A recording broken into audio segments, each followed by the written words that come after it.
मैं तुझे प्रथम गिनती में गिनाता हूं, देवताओं का आधिपत्य तुझे प्रदान करता हूं, सारे देवों में तू प्रथम गिनती में गिना जाएगा, प्रथम पूज्य माना जाएगा।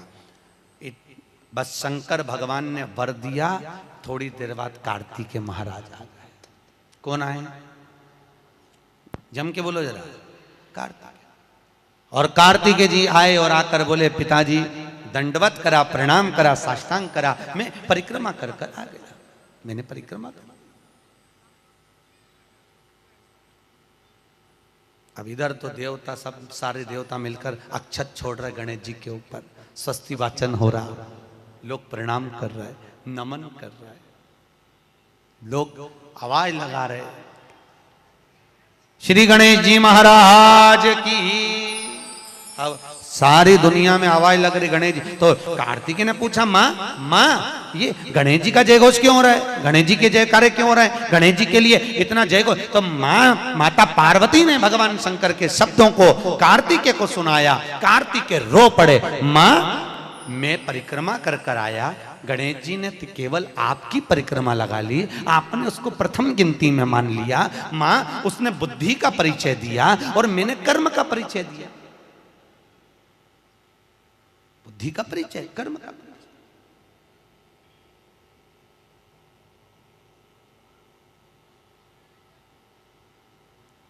मैंने कर्म कर दिया। महाराज, व्यक्ति को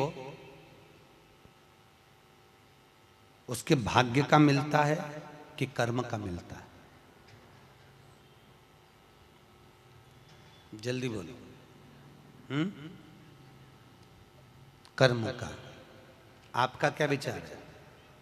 ये लोग तो बहुत दूर बैठे हैं, इसलिए इनसे पूछ ही नहीं रही हूं। व्यक्ति को उसके भाग्य का मिलता है कि कर्म का मिलता है? पुरुषों से भी पूछने का मन है मेरा, भाऊ बोलो तो सही, कि उसके कर्म का मिलेगा कि भाग्य का मिलेगा? है दोनों का मिलेगा। मेरी माताएं जी हाँ बिल्कुल सही कह रही है, दोनों का ही चाहिए। काय का? भाग्य का और कर्म का, ये दो हैं।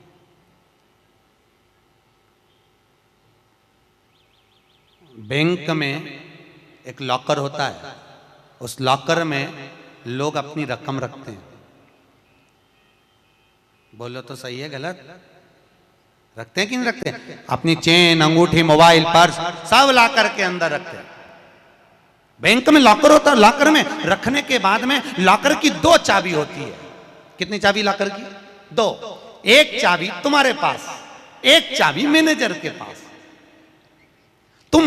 तुम्हारी चाबी कितनी भी लगा लो, जब तक मैनेजर की चाबी नहीं लगेगी तब तक वो लॉकर, अरे बोलो जम के, नहीं खुलेगी।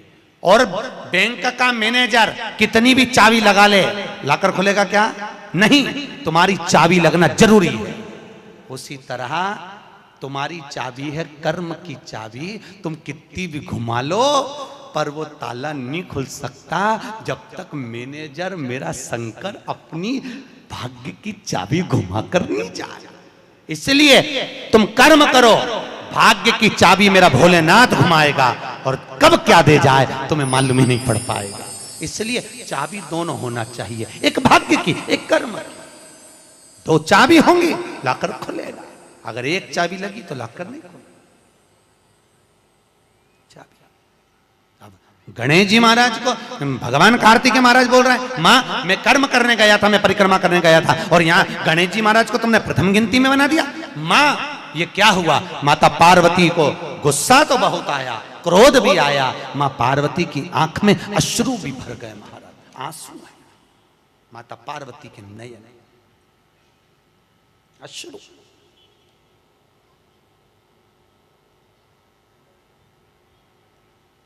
मां खड़ी हो गई। माता पार्वती ने आज खड़े होकर भगवान भोलेनाथ जी से निवेदन करा, आपने अपनी जिंदगी की ये गलती कर दी। क्या गलती? शंकर भगवान पूछ रहे हैं कौन सी गलती? तुमने गणेश जी को प्रथम गिनती में बना दिया, कार्तिकेय भी तो गया था। अगर कुछ थोड़ा सा आशीर्वाद रखना था तो कार्तिकेय के लिए रखना था, पर तुमने केवल गणेश को प्रथम गिनती में बनाया है, ये तुम्हारी गलती है। तो गणेश जी ने परिक्रमा भी तो करी है। माता पार्वती खड़े होकर शंकर भगवान से बोली, भोलेनाथ मैंने अपनी जिंदगी में आपसे कभी कुछ नहीं मांगा, पर आज तुम्हारी यह पार्वती तुमसे एक वर चाहती है। शंकर भगवान ने कहा मांग, तुझे क्या चाहिए? पार्वती कहती है आज के बाद तुम्हारी कभी पूर्ण परिक्रमा ना लगे, आज के बाद तुम्हारी कभी पूर्ण प्रदक्षिणा ना हो, पूर्ण नहीं होना। कौन ने मांगा? जम के बोलो, पार्वती। शंकर की पूर्ण प्रदक्षिणा माता पार्वती ने कह दिया भोलेनाथ आज के बाद ना हो, क्योंकि तुम भोले हो, तुम्हारे आसपास कोई घूम लेता है तुम उसको कुछ भी निकाल कर दे देते हो। होता है, दो बहुएं होती हैं, एक बहू रहती है पूना में, बोलो कहां, मुंबई या पूना, और दूसरी बहू तुम्हारे साथ रहती है। अरे बोलो जम के, एक दूर रह रही है और एक तुम्हारे साथ रह रही है। पर सास को जो साथ रह रही है ना, रोज पूछ रही है ना, वो अच्छी नहीं लगती। वो जो दूर रहती है ना, उसका गुणगान 24 घंटे करती है। ये डोकरियों की आदत भी बुरी, बढ़िया, बड़ी बुरी आदत। जो पास रह रही वो अच्छी नहीं लग रही, जो दूर रह रही ना वो दिवाली पे आती है, बस दिवाली पे 30 त्योहार पर आती है, और दिवाली पे आते और आके पल्लू वल्लू लेके मम्मी जी मम्मी जी मम्मी जी करके आई आई करके बस 2-4 बार इधर उधर घूमेगी और सास इतनी खुश हो जाएगी, तुरंत अंगूठी निकाल के चुपचाप रख ले,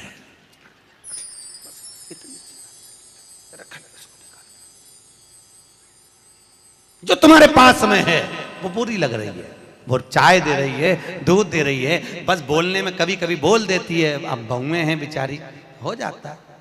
एक सास बहू से कहती है मैं सुबह 5 बजे उठती हूं, तू 4 बजे उठा कर।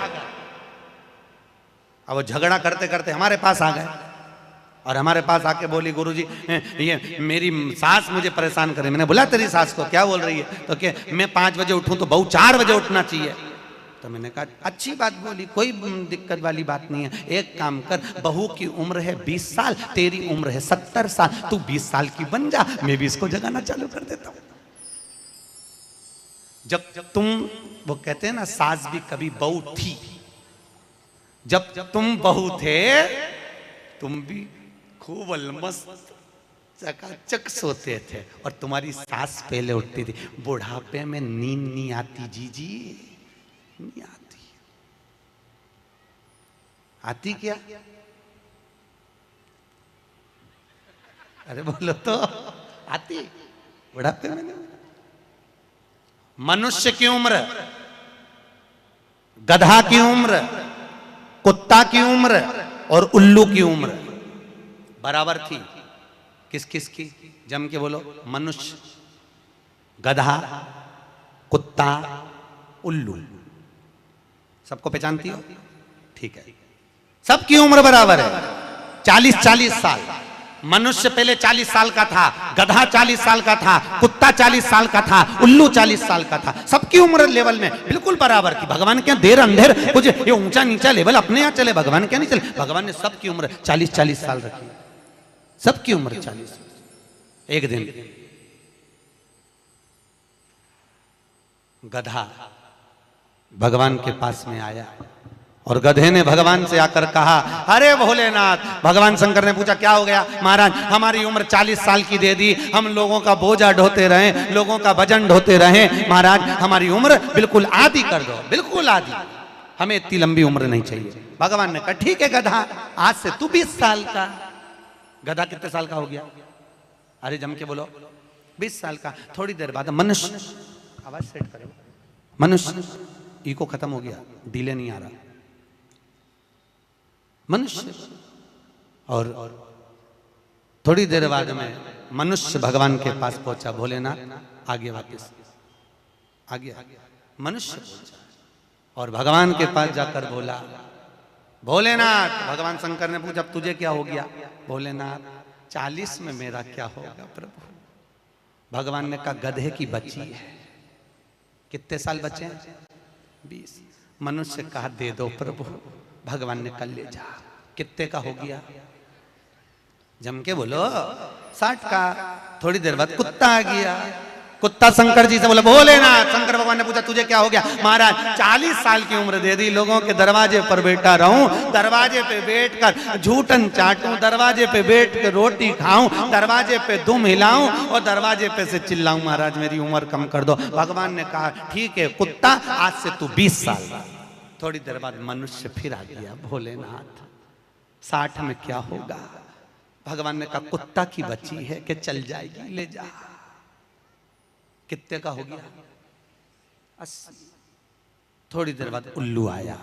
उल्लू ने आकर कहा भोलेनाथ। भगवान शंकर ने पूछा तुझे क्या हो गया? महाराज 40 साल की उम्र दे दी, रात रात भर जगता रहूं, पेड़ पे टंगा रहूं, रात रात भर मुझे नींद नहीं आती भोलेनाथ, मेरे को रात भर चौकीदारी करना पड़ती, रात भर पेड़ पे बैठा रहता हूं, रात भर वृक्ष पर बैठा रहता हूं, मेरी उम्र कम कर दो। भगवान ने कहा कितनी कम कर दो? बिल्कुल आधी कर दो। भगवान ने उल्लू की उम्र आधी कर दी। कितने साल का हो गया? 20 साल का। थोड़ी देर बाद मनुष्य आ गया। मनुष्य आकर बोला अरे भोलेनाथ। शंकर भगवान ने पूछा क्या हुआ? 80 में मेरा क्या होगा? भगवान ने कहा उल्लू की बच्ची है, चलेगी कि ले जा। कितने का हो गया? 100। अब तुम खुद देखो 40 वर्ष तक मनुष्य अपनी जिंदगी को सही जीता है। कितने साल? जम के बोलो जरा। 40 साल तक मनुष्य अपने जीवन को सही जीता है। खूब खाता, आराम से पचता, खूब डेंटिंग पेंटिंग सब चकाचक, कपड़े मपड़े सब जोरदार, रकम मकम सब पहने, खूब अच्छा लगे। क्योंकि 40 वर्ष की जिंदगी तुम्हारी है तो 40 साल तक मनुष्य अपने जीवन को सही जीता है। 40 के बाद किसकी लगी थी? जम के बोलो। गधे की। तो 40 से 60 तक मनुष्य गधे जैसा बोझा ढोता है। बच्चों को बड़ा करना है, शादी करना है, मायरा भरना है, परिवार को पालना है, तो बोझा ढो रहा है। जैसे गधा बोझा नहीं ढोता, ऐसे 60 तक बोझा ढोया। 60 के बाद उम्र किसकी लगी? कुत्ता की। जब 80 की उम्र में आता है तो कुत्ते को दरवाजे पे रखा जाता है। जब तुम्हारी 80 की उम्र होगी तो घर के लोग कुर्सी डाल के, खटिया पलंग दरवाजे के पास हॉल में बिठा देंगे, वहीं बैठे, और रोटी भी दरवाजे के पास, चाय भी दरवाजे के पास, क्योंकि कुत्ते को अंदर परमिशन नहीं है। और कोई भी मिलने आया तो वहीं से चिल्लाया बहु, वहीं से आवाज लगा रहा, क्योंकि कुत्ते की उम्र लगी है।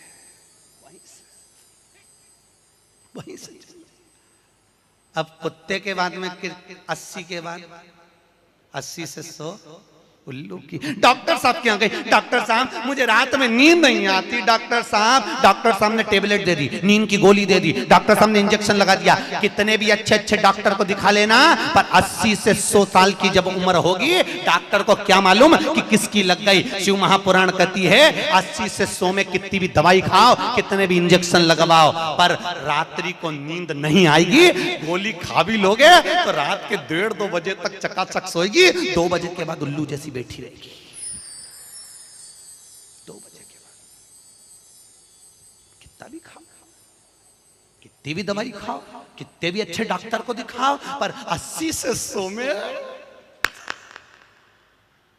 जाग रही। आधी रात को जागे, बहू के मम्मी सो नहीं रही, आई सोई नहीं, आई के मारे नींद ही नहीं आई। अब इसके कौन समझाए उल्लू की लगी, कौन समझाए इसके।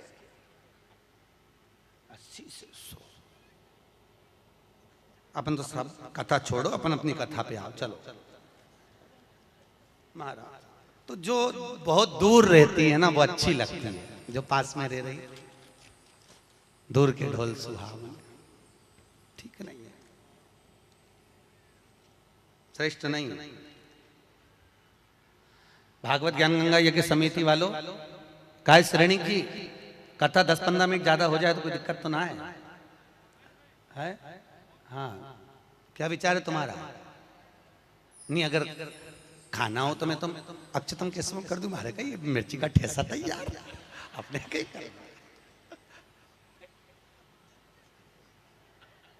आमठी न चावल। आज तो खूब चक निपटा। अगला प्रश्न है, तो ये प्रदक्षिणा का प्रश्न। अगला प्रश्न, शिवलिंग की पूजा करने के लिए शिवलिंग को घर में कहां रखें? जहां तुम्हारी मर्जी हो। अब ये तो भगवान शंकर को पूजा घर में रखो ना, जहां पूजन होती है, जहां देवता बैठा हुआ है वहां रखो।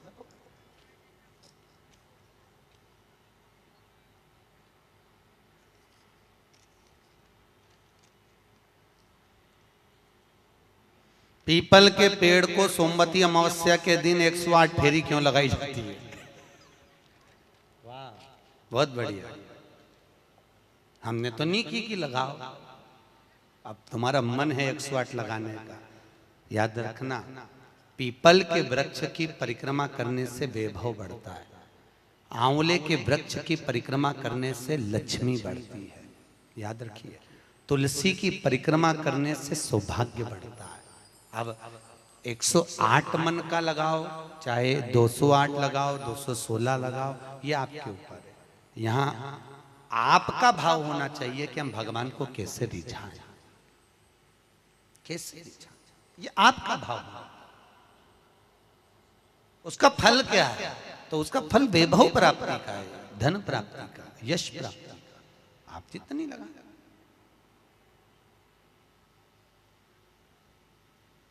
ऋषभदेव जी के पुत्र श्री भरत जी महाराज अपनी योनि से छूटे तो हिरण की योनि में गए।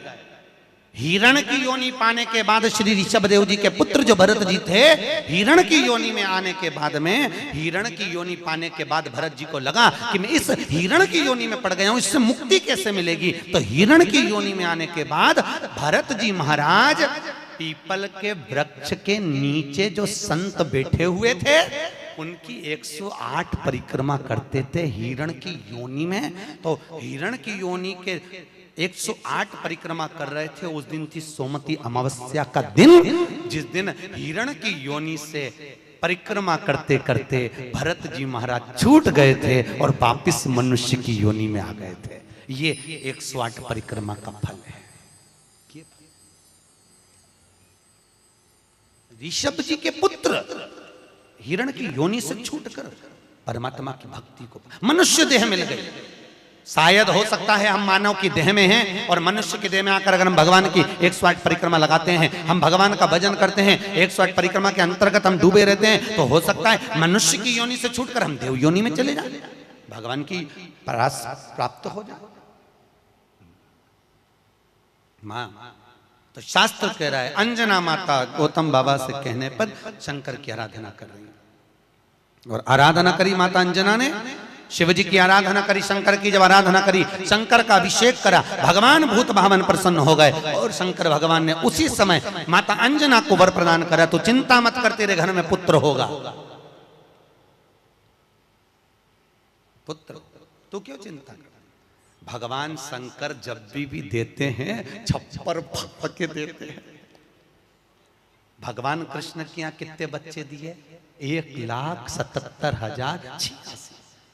अब अंजना माता के यहाँ भगवान संतान दे रहा है। भगवान अंजना माता के यहाँ, हनुमान जी महाराज कितने भाई थे? माता अंजना के गर्भ से जो संतान हुई थी, हनुमान जी महाराज सगे भाई कितने थे? हनुमान जी कितने भाई?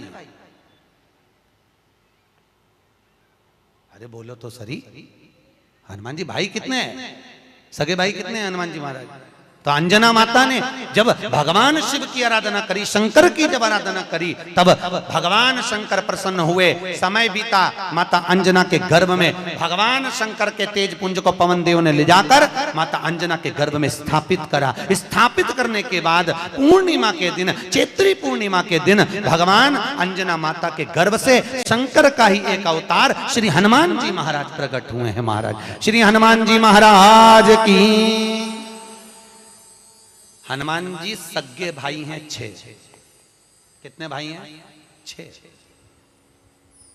सगे भाई। सबसे पहले नंबर हनुमान, फिर गतिमान, केतुमान, धृतिमान, यतिमान, ऐसे हनुमान जी महाराज के 6 भाइयों का क्रम वर्णन किया गया। कितने भाई हैं? 6। हनुमान जी महाराज का एक भाई है जिसका नाम है गतिमान। क्या नाम है? गतिमान।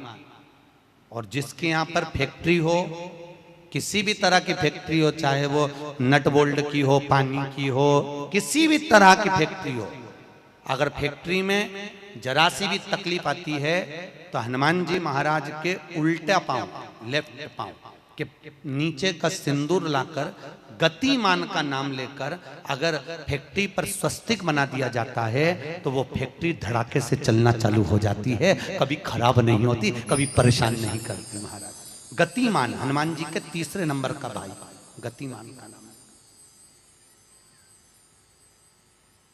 ये जो राजनेता होते हैं ना, जब चुनाव लड़ने के लिए जाते हैं और उन्हें विजय प्राप्त करना है तो विजय पाने के लिए वो एक ही काम करते हैं। हनुमान जी के 3रे नंबर का भाई गतिमान, उस गतिमान के नाम से जो व्यक्ति युद्ध करने के लिए जा रहा है या विजय पाने के लिए जा रहा है, अपने बराबर का लच्छा, लच्छा जानते हो, नाड़ा मोली, उसको नाप कर गतिमान के नाम से लपेट कर हनुमान जी के मंदिर में रख देता है और उस मोली को फिर अपने हाथ पर बांध लेता है तो वो हार नहीं सकता, विजय ही प्राप्त करेगा। गतिमान का इतना प्रभाव है, चाहे कुछ भी।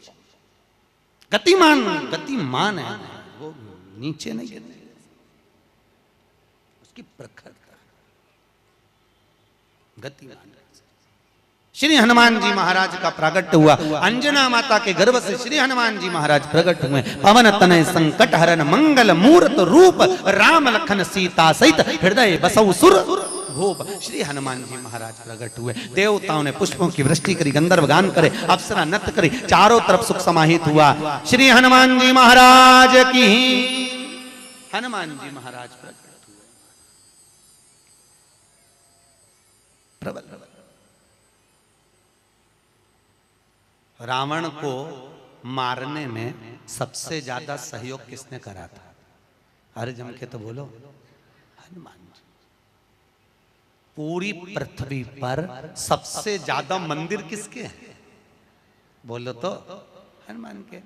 अपने करमाला में तुम गिनना, अगली बार आऊंगा तो पूछूंगा। अगर अगली बार भागवत ज्ञान गंगा यज्ञ समिति ने मान लो बुलाया तो पूछूंगा आपसे आके कि करमाला में कितने हनुमान जी के मंदिर हैं और राम जी के मंदिर कितने हैं। राम जी के मंदिर अगर 5 होंगे तो हनुमान जी के मंदिर 20 होंगे। हर जगह पर हनुमान मिल जाएंगे, हर जगह। कहीं पीपल के नीचे, कहीं कहीं बैठे हुए, कहीं कहीं बैठे, हनुमान ही हनुमान, ढेर सारे हनुमान। हनुमान, आखिर हनुमान जी के मंदिर ज्यादा, राम जी के मंदिर कम क्यों? नहीं तो राम के मंदिर ज्यादा होना चाहिए, हनुमान के मंदिर कम होना चाहिए। पर हनुमान के मंदिर ज्यादा इसलिए हुए क्योंकि हनुमान जी ने राम जी की इतनी सेवा करी, इतनी सेवा करी कि भारत की भूमि पर सेवा पुजा गई। इसलिए हनुमान जी के मंदिर ही मंदिर बन गए। मंदिर तुम्हारे भी बन सकते हैं अगर तुम सही से माता पिता की सेवा करो तो। मंदिर बनने में देरी नहीं लगी, तुम करो तो मंदिर बन जाए। रावण को मारने में सबसे ज्यादा सहयोग किसका था? अरे बोलो जम के, हनुमान जी का।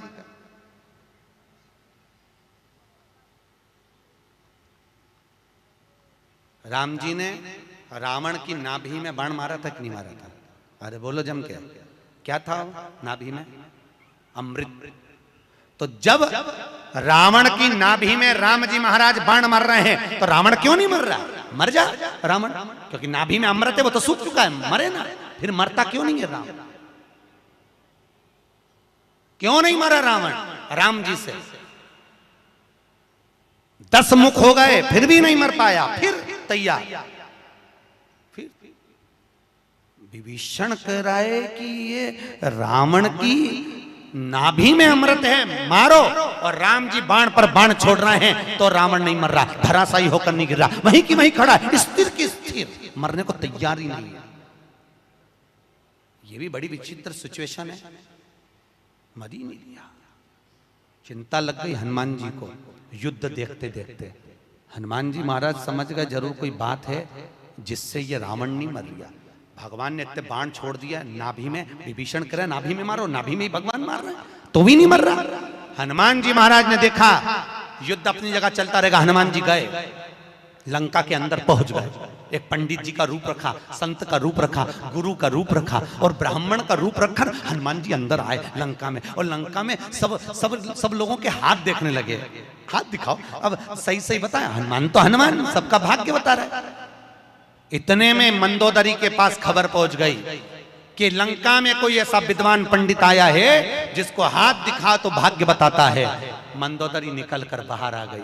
मंदोदरी ने आकर कहा, ब्राह्मण देवता मेरा हाथ देखकर बताओ कि मेरा भाग्य क्या कहता है। इतने में हनुमान जी ब्राह्मण के रूप में थे। हनुमान जी ने कहा, पंडित जी बोले ब्राह्मण के रूप में, हनुमान जी बोले तेरे पति के ऊपर काल मंडरा रहा है और तेरा पति मरने को तत्पर खड़ा है। पर सुन ए स्त्री, तेरा पति इतनी जल्दी नहीं मर सकता, क्योंकि तेरे पति के पास जरूर कोई राज की बात है। इतने में मंदोदरी बोली, पंडित जी आपने बिल्कुल सही कहा, एक ऐसी राज की बात है, मेरा पति मर ही नहीं सकता। हनुमान जी तुरंत बोले, वो राज की बात या तो मैं जानता हूं या तू जानती है। इतने में मंदोदरी बोली, पंडित जी बिल्कुल सही बात है, जब मेरे पति रावण ने तप करा था, ब्रह्मा जी से वर मांगा था, तो ब्रह्मा जी ने कहा मांग तुझे क्या चाहिए, तो रावण ने कहा कि मैं अमर हो जाऊं, तो ब्रह्मा जी ने कहा ऐसा नहीं हो सकता। तो रावण ने कहा मेरी नाभि में अमृत दे दो, रावण को अमृत दे दिया। तब रावण ने कहा इतने में संतुष्टि नहीं होगी, एक बार और दीजिए, मुझे एक ऐसा बाण दो जिस बाण के लगने से नाभि में अमृत सूखे और मैं मरूं। मंदोदरी ने कहा मेरा पति जब तप कर कर आया था, उसको ब्रह्मा जी ने एक बाण दिया था, वो बाण मेरे पति ने मुझे लाकर दिया था। उस बाण को मैंने, जहां मैं शयन कक्ष में सोती हूँ, उस कमरे में मैंने दीवार के अंदर एक खंबे में चुनवा दिया है, सीमेंट से पक्का करवा दिया, वो किसी को मिलेगा ही नहीं। हनुमान जी अपने असली स्वरूप में आए, दीवार तोड़ी और बाण निकाला, राम जी को दिया। राम जी से कहा अब मारो, और जो बाण लगा तब जाकर वो रावण मरा, तब जाकर मरा। नहीं तो राम जी बाण मारते रहते, रावण चकाचक खड़ा रहता, हंसता रहता। वो तो राम और हनुमान।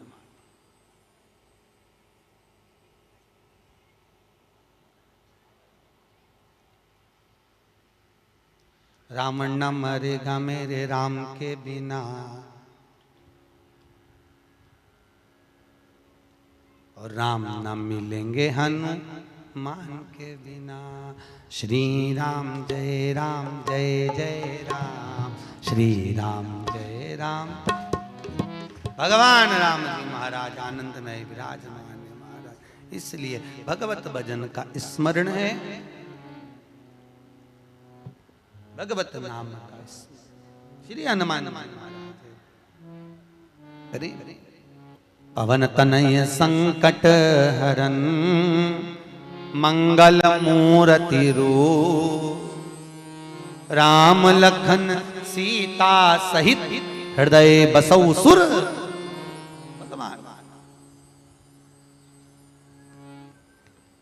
श्री हनुमान जी महाराज सहज नहीं, हनुमान जी महाराज आनंद में स्थापित हुए, विराजमान हुए। कुछ समय बीतता है महाराज, और उस समय की अनुकूलता में भगवान तुमरुका जी चंचुला देवी को भगवान शंकर के नंदन वन भ्रमण की चर्चा करते हैं। भगवान शंकर माता पार्वती के साथ में काशी घूमने के लिए गए। माता पार्वती अकेली बैठी हुई थी, शंकर भगवान को जाना पड़ा कोई काम से। पार्वती जी बोली मैं अकेली क्या करूंगी भोलेनाथ। शंकर भगवान ने कहा पार्वती तेरे एकांत को मिटाने के लिए तू इस वृक्ष से, सामने अशोक का वृक्ष था, इस वृक्ष से जो मांगेगी वो तुझे मिल जाएगा। पार्वती जी ने अपने शोक को दूर करने के लिए, एकांत को दूर करने के लिए अशोक के वृक्ष से एक अशोक सुंदरी को प्रकट करा। शंकर भगवान की 6 नंबर की लड़की है अशोक सुंदरी। थोड़ा आवाज बढ़ाओ, रिटर्न की। अशोक सुंदरी भगवान शंकर के 6 नंबर की लड़की अशोक सुंदरी। अशोक सुंदरी प्रकट, भगवान शिव ने आनंद स्थापित कराया।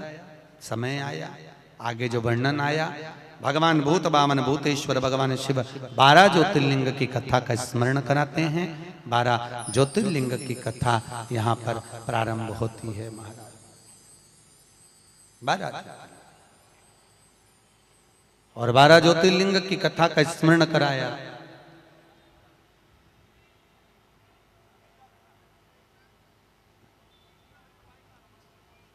मुख्य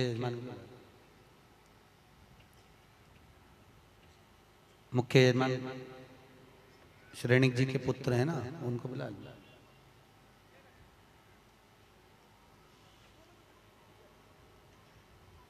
दस मिनट श्रेणिक जी जो मुख्य यजमान है रोज पूजन में बैठे हैं, आपके पुत्र और बहू, उनको 5 मिनट 10 मिनट के लिए बुला दो, जोड़े से बिठा दो उनको सामने।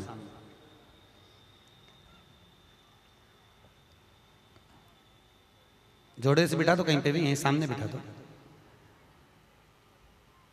भगवान 12 ज्योतिर्लिंग की कथा का स्मरण कराते हैं महाराज।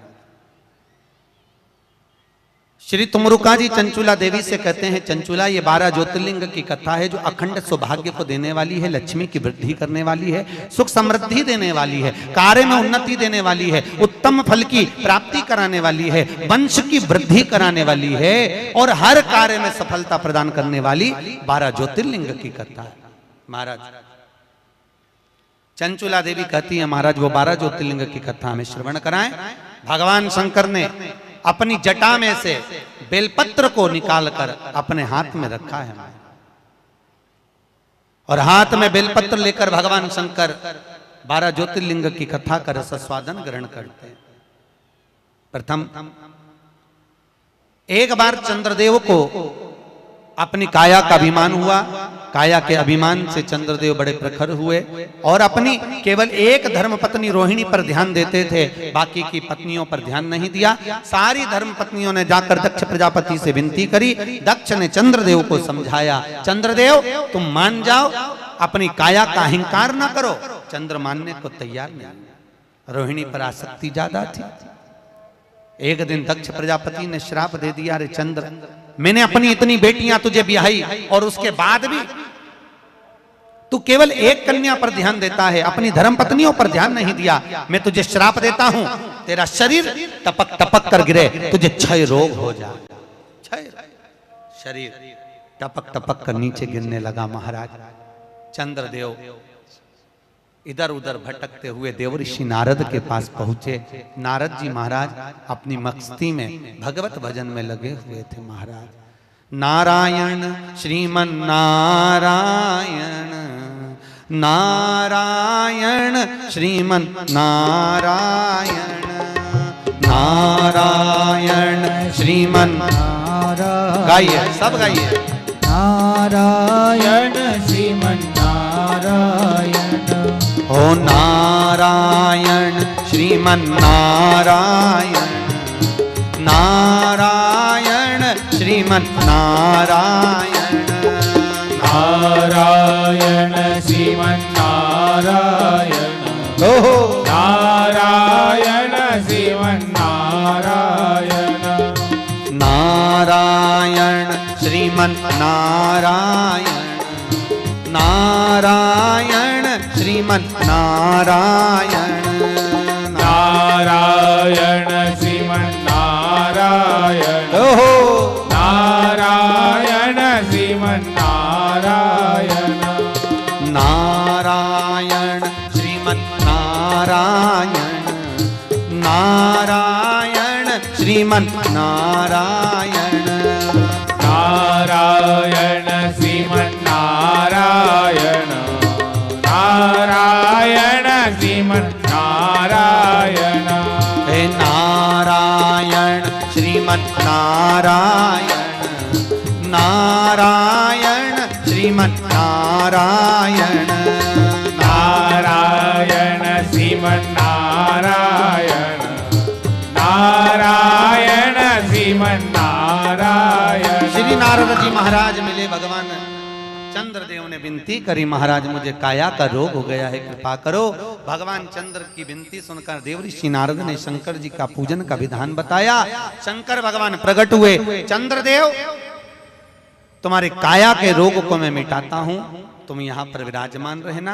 चंद्रदेव को भगवान ने मस्तक पर धारण करा, सोमेश्वर महादेव के रूप में भगवान शंकर विराजित हुए हैं महाराज। बोल सोमनाथ भगवान की हर हर। अगला वर्णन आया है श्री मल्लिकार्जुन। कार्तिकेय अपने माता पिता से रुष्ट होकर श्री शैलम पर जाकर बैठ गए, जहां बैठकर उन्होंने तप किया। शंकर पार्वती उनको मनाने के लिए पहुंचे। आज भी अगर मल्लिकार्जुन में आप जाकर दर्शन करेंगे तो मल्लिकार्जुन में 2 ध्वजा लगती है, एक सफेद एक लाल। कितनी ध्वजा लगती है? 2, सफेद और लाल। मल्लिकार्जुन का एक नियम है, वो 2 ध्वजा पूरे महीने में कभी नहीं हिलती। हिलती है तो केवल एक अमावस्या के दिन, एक पूर्णिमा के दिन। अमावस्या के दिन सफेद ध्वजा हिलती है और पूर्णिमा के दिन लाल ध्वजा हिलती है। बाकी के समय पर ध्वजा नीचे की नीचे लटकी रहती है, कितनी भी हवा चले पर वो ध्वजा हिलती नहीं महाराज, हिलती नहीं, कितनी भी हवा चले।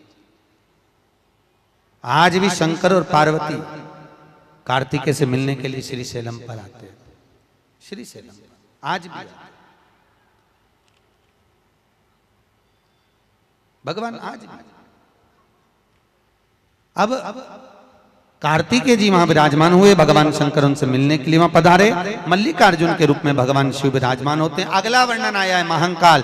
दूषण नाम का राक्षस ब्राह्मणों के बच्चों को निचोड़कर उनका रक्त पीता था।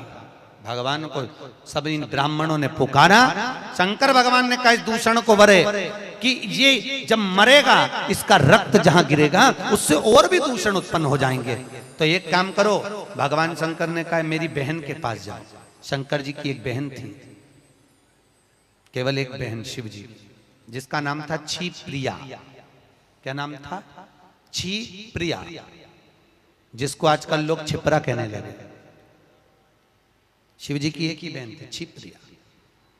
तुम मेरी बहन के पास जाओ और मेरी बहन क्षिप्रिया से कहना कि जब भगवान शंकर अगर दूषण नाम के राक्षस को मारे, जहां जहां उसका रक्त गिरे सारे रक्त को समेट देवे जल के वेग में।